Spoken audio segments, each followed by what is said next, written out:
Episode 16 of 20, Scaffolding Skills for Success in Project-Based Learning.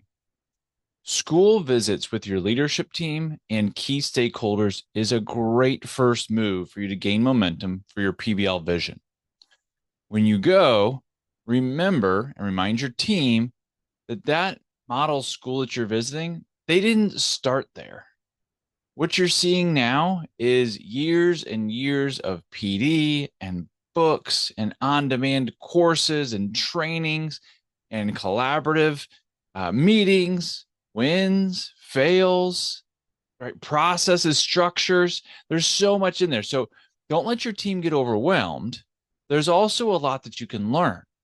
So you want to go with the right questions. Before you step foot into a model school, meet with your team, get them excited about the process, and have them start thinking now while they're in your building, what are the questions we would want to ask?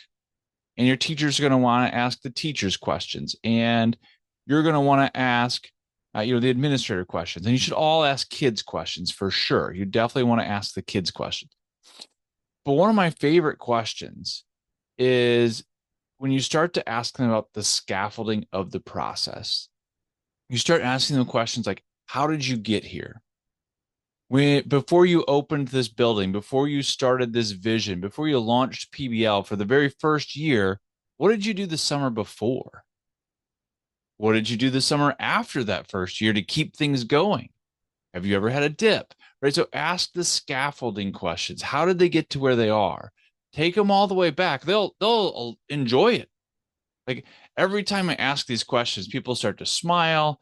They've got wins, they've got fails, they've got all-nighters, they've got time where the principal just bought everybody pizza and like we got to hammer out these power standards and get the year mapped out. It's great memories, but you want those in addition to the polished work that you're seeing, right? The schedule that's on point, the glass walls, the collaboration, the group contracts, all those things, you want those too, but make sure you get the scaffolding because you're going to need to scaffold for your teachers. Every administrator can create a successful PBL culture by scaffolding the necessary skills and mindset with their teachers. The first scaffold, just as teachers will scaffold for students in a PBL classroom or any classroom for that matter, administrators need to scaffold for teachers. For example, if your teachers haven't used reflection before, that's one of the 6 steps in the PBL process, you might have to model that for them. And again, your faculty meeting is a great place to do that. You're going to need to maybe explicitly teach this. You're going to need to bring resources in, like give them some examples of reflection. You could use some YouTube videos, right? There are great YouTube videos out there around reflection, not just on reflection. So you can actually watch it and see what others are doing in their reflective practices. And now your teachers are ready to try reflection. Or you might partner some teachers up with a master teacher so that if somebody's new to PBL practice, they have this mentor that they can go to. They can go watch them do that. It's really hard to get subs. It has been hard to get subs for a long time. So I assume that when you're watching this or listening to this, it's still hard to get subs. But what if you could do it within your building, right? Like what if it was just, hey, during your prep, maybe you pay for this, however you do it out of the sub fund, however you do it, but you get these teachers to go watch other master PBL teachers, right? So they can go see what a reflective environment looks like. They can go watch group contracts being introduced. Like use the tools and resources that are right there in your building as well. So it could be learning walks, could be team teaching. There are a lot of ways to facilitate this, but you want to make sure that you're not just saying, ready, go, do the reflection, right? Ryan says reflection is part of PBL. Go do reflection.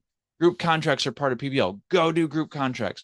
You want to model these things for people because they may have never done them before, right? Have you done grouping before? Yeah.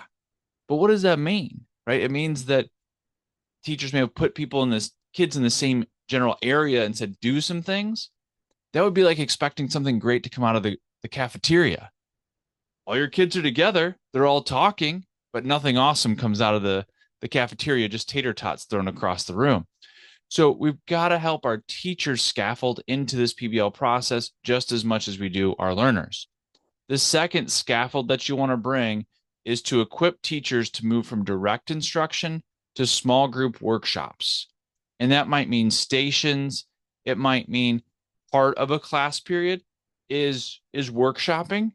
Part of a class period is working in groups, not just, hey, it's time for grouping. So do all this week, put your kids in groups. That's not scaffolding. That's jumping off the deep end. Not every teacher can handle that, and probably most teachers shouldn't. So you want to scaffold this process again. If you have instructional coaches in your building, that is a great way to start supporting your teachers with different scaffolds. Get that instructional coach trained in PBL at a really high level, send them places so they can go see it happening, put them in the PBL movement online community, connect them with our coaches, like have a coach that's an expert. So now they can start to help scaffold and model and team teach for the rest of your teachers.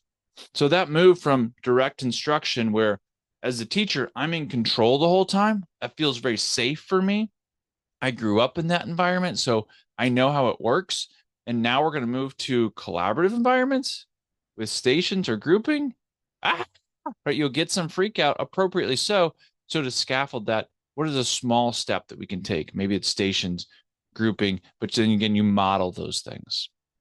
The third scaffold, build both collaboration among your staff and capacity to tinker by using critical friends groups. Like give them a chance to just try some things out. I like that tinker word because it's like, I'm not changing your entire practice. I want you to try some things out. And if you put them in critical friends groups, they can share their successes and their challenges. So when we say critical friends groups or CFGs, it is a group they meet with regularly, and they might do likes and wonders, right? They might do a tuning protocol, but it's somebody that is giving feedback and not just critical feedback. It's not an evaluation piece. It might be a grade level, but again, you're going to need to scaffold this process, right? So you're going to have to model this. And maybe, again, a faculty meeting is a great way to do that. An instructional coach could come into a PLC to do that. Whenever that grade level gathers, they can see a CFG happening. And we like the idea of a tuning protocol where you've got a pretty strict amount of time that's happening. So for 2 minutes, you're going to share. For 1 minute, we'll give you likes. For 1 minute, we'll give you wonders. And that process feels safe to people. And you're starting to build this idea of critical friends groups. That's not just me siloed up in my classroom. I shut the door. I'm on my own. I do whatever I want. That doesn't work, right? That's not collaborative. It doesn't build a culture. It might be really great teaching even, but it's not collaborative. It's not transparent. It's not going to get you the culture that you want. When you can create a critical friends group culture with transparency, then it's not about me, teaching passionately and personally. I'm going to do that. But a lot of times teaching is so personal that we don't want to put it out there to say, how can I get better? Or we get defensive.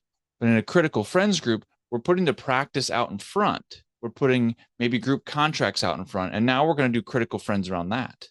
Or my PBL units is out in front. And now my team is going to give me likes and wonders around that so that that unit can get better and better things are happening in my classroom. And the culture starts to shift of this siloed, I'm going to shut my door, do what I do, to a collaborative piece where we're all getting better. And that's what you're looking for. So if you've got an instructional coach or maybe your faculty time, or we've actually got some videos, we will link those videos to this episode where I actually run the tuning protocol for you.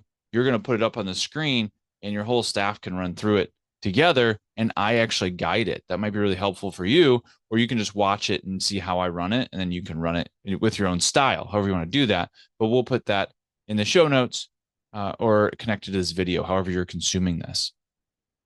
All right, those are your 3 scaffolds. When you go visit a PBL model school, which I highly recommend, go see it in action, feel it. Remember, they didn't start there. Right? Ask them what the scaffolds were. The scaffolds I'm suggesting are things that you're going to model. So the first one is really just to recognize that scaffolding needs to happen with your teachers. You can't just say go. And again, we've seen that happen where it's just like, go do this, but there's no scaffolding involved. And there's missteps that don't have to be there. The second scaffold is to help your teachers move from direct instruction to small group with a small ooch, just a small step into grouping. And then the third scaffold is to bring staff capacity through critical friends groups.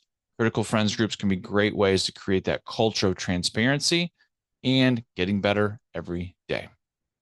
Another way to bring that about is the PBL Simplified Book Study. So we'll connect that in the show notes as well. If you've got a small group of teachers that are ready to start a PBL movement, if you're looking for a grassroots movement, you're going to invite your teachers into this. This is one way to do that. And so it's a free book study, and it walks you through the PBL Simplified book. And there's 2 chapters in there specifically for you, the administrator, on implementation. And then there's also one on grading. It brings about really great conversations. And then those 6 steps of PBL that give your teachers a structure they can actually see, so they can start to see PBL in their classroom. It's a great way to get started. All right, so your adult culture is strong, it's collaborative, it's innovative. Don't let that stop in the staff meeting, though. Let's collaborate across subject areas and grade levels.